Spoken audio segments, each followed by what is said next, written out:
नमस्कार, मैं जितेंद्र चतुर्वेदी। बीजेपी उत्तर प्रदेश में चौंकेगी या चौंकाएगी, ये जो सवाल है वो अनायास नहीं उठा रहा हूं। इसके उठाने की वजह बीजेपी का वो मिशन है जिसने कौतूहल बढ़ा दिया है। चर्चा है कि 2027 में खुद को बीजेपी 300 और 350 के आसपास उत्तर प्रदेश में देखती है और ये जो उनका गणित है उसी गणित को मूर्त रूप देने के लिए विनोद तावड़े को भेजा गया है। विनोद तावड़े सियासत के मजे हुए जो है रणनीतिकार हैं। बिहार में उन्होंने जो रिजल्ट दिया है वो रिजल्ट दरअसल बता रहा है कि किस तरह की जमीनी उनके पास पकड़ है और जो चल रहा है उसे टटोलने की पूरी समझ है।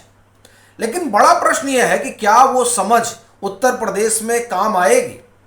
हालांकि माना यही जा रहा है कि चूंकि बिहार और उत्तर प्रदेश की सियासत में जो जातियों का जंजाल है वो कमोबेश एक ही तरह से है, इसलिए जब बिहार में उन्होंने चमत्कार किया तो उत्तर प्रदेश में भी कोई संकट नहीं आना चाहिए। लेकिन प्रश्न यह है कि उत्तर प्रदेश का चुनाव 2027 में हो रहा है और बिहार का चुनाव 2025 में हुआ। तब से गंगा में बहुत पानी बह गया है ये तो मैं नहीं कहूंगा, लेकिन सियासी ताने बाने में उलटफेर बहुत हो चुका है और ये उलटफेर उत्तर प्रदेश में बीजेपी के लिए बड़ा भारी संकट खड़ा कर रही है।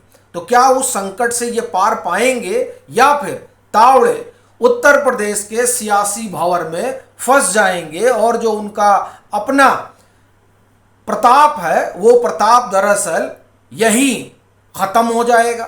ये प्रश्न बड़ा है और इसी पर एक एक करके बात करते हैं कि क्या तावड़े फंस गए हैं या यहां से फिर और प्रतापी बनकर जाएंगे। ये समझने के लिए दो तीन चीजों को जानना और समझना होगा। देखिए, जब वो बिहार गए थे तब परिस्थितियां अलग थी। वो बिहार गए थे 2022 में और वहाँ जब वो गए थे उस समय बिहार में एनडीए की सरकार नहीं थी, महागठबंधन की सरकार थी। उन्होंने नीतीश कुमार को महागठबंधन की सरकार से निकालकर एनडीए की सरकार में लाया। ये उनका अपना प्रभाव है, प्रताप है। और फिर जिस बिहार में बीजेपी सोच भी नहीं सकती थी कि वो नंबर 1 की पार्टी बनेगी, उस बिहार में वो एनडीए को प्रचंड बहुमत दिलाते हैं।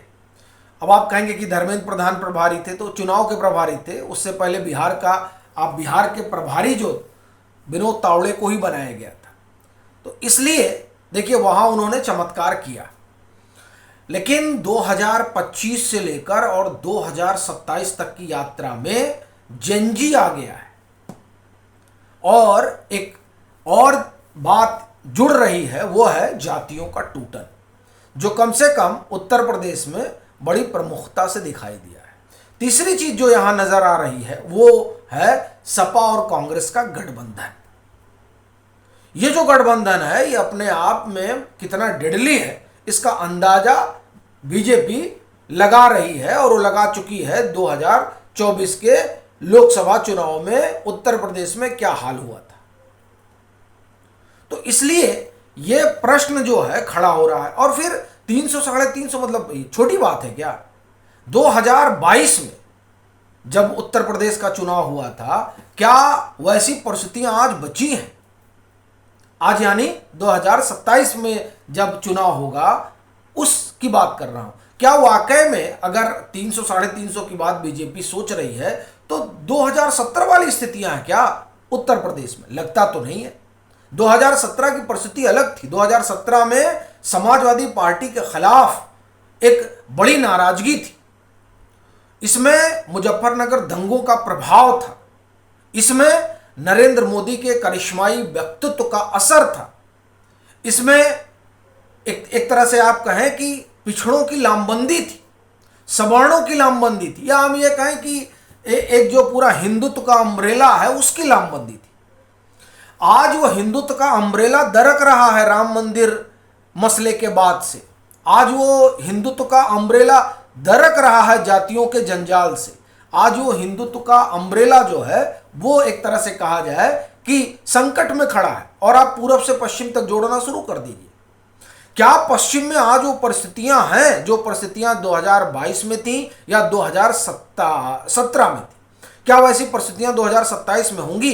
क्या केंद्रीय गृह मंत्री अमित शाह की पैदल यात्रा 2022 की तरह पश्चिम की सियासत बदल देगी? और क्या योगी आदित्यनाथ का ये भाषण, जिसमें उन्होंने बड़ा बहुचर्चित भाषण था कि चिंता मत करिए, हम जो है शिमला बना देंगे, तो शिमला बना देंगे, क्या उसका आज असर है? यानी जिस लॉ एंड ऑर्डर की बात की जाती है, जिसके लिए योगी आदित्यनाथ की सरकार जानी जाती है, जो उनका सबसे बड़ा यूएसपी है, क्या इन बदली परिस्थितियों में उसका प्रभाव दिखाई देगा? प्रश्न ये है। क्योंकि देखिए, पश्चिम में दो बिरादरियां यानी मीम और भीम का अगर समीकरण सटीक बैठ गया तो बीजेपी के लिए वहां कोई नाम लेवा नहीं बचेगा। ये स्थिति है। आप चले आइए, पश्चिम से निकलिए और ये पूरा बेल्ट चले आइए जो इनका है, यानी समाजवादी पार्टी का। जब शिवपाल यादव समाजवादी पार्टी में नहीं थे तब अखिलेश यादव कमजोर स्थिति में थे, लेकिन आज शिवपाल यादव के आने के बाद परिस्थितियां बदली और उस बदलाव की कहानी है 2024 का चुनाव। उसके बाद में आप अवध में, हम ये कहेंगे कि अवध में सिर्फ सांस ले सकती है बीजेपी, क्योंकि अवध में वाकई में ही राम का प्रभाव है। लेकिन अवध के बाहर आप जाइए, पूर्वांचल, पूर्वांचल में तो परिस्थितियां एकदम भिन्न हैं। पूर्वांचल से बीजेपी के हिंदुत्व के दो सबसे बड़े चेहरे आते हैं, योगी आदित्यनाथ और प्रधानमंत्री नरेंद्र मोदी। इन दो चेहरों के बाद भी 2022 में क्या हुआ, 2024 में क्या हुआ, यह बात किसी से छिपी नहीं है। और यह भी बात किसी से छिपी नहीं है कि जातियों का टूटन का आलम क्या है। अच्छा, बड़ी बात यह है कि 2022 में कहा जा सकता है कि भाई ओम प्रकाश राजभर समाजवादी पार्टी के साथ थे और उसका असर पड़ा, समाजवादी पार्टी को फायदा हुआ पूर्वांचल में। यह बात एकदम आप ये कहें कि पते की है। स्वामी प्रसाद मौर्य भाग कर गए थे, उसका भी असर पड़ा। उसके बाद में बसपा के बड़े दिग्गज नेता, जैसे आप देखिए ये लालजी वर्मा वगैरह, ये सब शामिल हुए थे समाजवादी पार्टी में, उसका भी असर 2022 में पड़ा था।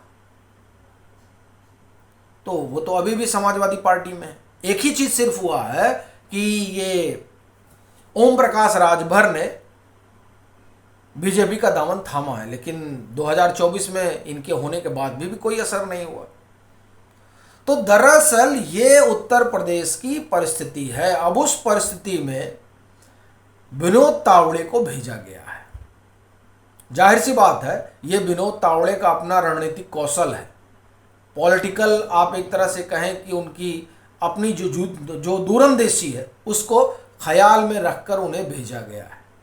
अब उनके सामने चुनौती बड़ी है। देखिए, दो तीन चीज़ें हैं जो विनोद तावड़े के पक्ष में है। पहला तो योगी आदित्यनाथ के साथ उनका अपना सहज संबंध, दूसरा कार्यकर्ताओं के साथ उनका अपना मतलब मिलनसार है। वो आप भी जाइए, आपसे भी मिलेंगे, क्योंकि वो उन लोगों में है जो ये जानना चाहते हैं, समझना चाहते हैं कि जमीन पर क्या चल रहा है। तो उस लिहाज से कमाल के व्यक्ति हैं, संगठन के कमाल के व्यक्ति हैं, बड़े आप कहिए बड़े शिल्पकार हैं वो। प्रमोद महाजन के बारे में जो लोग जानते हैं उनको पता है कि वो कितने बड़े मास्टर थे, पॉलिटिक्स के बड़े नेता थे। उन्होंने आप ये कहें कि उनके अंडर में इनकी ट्रेनिंग हुई है। तो कुल मिलाकर विनोद तावड़े संगठन के, सियासत के बड़े खिलाड़ी हैं, बड़े रणनीतिकार हैं।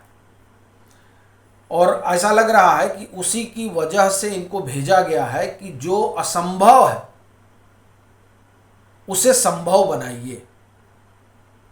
यानी देखिए, 350 सीट तो बड़ी बात है। आज की जो परिस्थिति है उसमें बीजेपी सरकार बना ले, यही सबसे बड़ी चुनौती है। क्योंकि देखिए, उसमें सवाल ये नहीं है कि योगी आदित्यनाथ की सरकार ने क्या किया, और ना सवाल ये है कि नरेंद्र मोदी की अगुवाई वाली सरकार ने क्या किया, या मैं जोड़ के कहूंगी डबल इंजन की सरकार ने क्या किया। सवाल यह है कि जो समीकरण बना था वो समीकरण छिन्न भिन्न हो रहा है। और दूसरा, एक सरकार रहती है तो नाराजगी वाला मसला रहता ही है, वो नाराजगी है। तो वो नाराजगी और जो समीकरण है उस समीकरण को विनोद तावड़े साधेंगे कैसे, ये सबसे बड़ी चुनौती है। हालांकि इतना जरूर है कि जिस तरह से कील कांटे दुरुस्त किए जा रहे हैं उसे देखते हुए लगता है कि जो चुनौती है उस चुनौती से पार पाया जा सकता है। अगर धनुर्धर योगी आदित्यनाथ जैसा हो और सारथी जो है वो विनोद तावड़े जैसा हो तो वो मुमकिन नहीं है। और फिर एक तरफ अमित शाह, दूसरी तरफ पीएम ही हैं, तो ज़्यादा मुश्किलात तो नहीं है। लेकिन जो मौजूदा परिस्थिति है वो परिस्थिति यह प्रश्न स्वाभाविक खड़ा करती है कि क्या विनोद तावड़े अपना प्रताप बनाए रख पाएंगे। बाकी आप लोगों की क्या राय है, ज़रूर साझा करिए।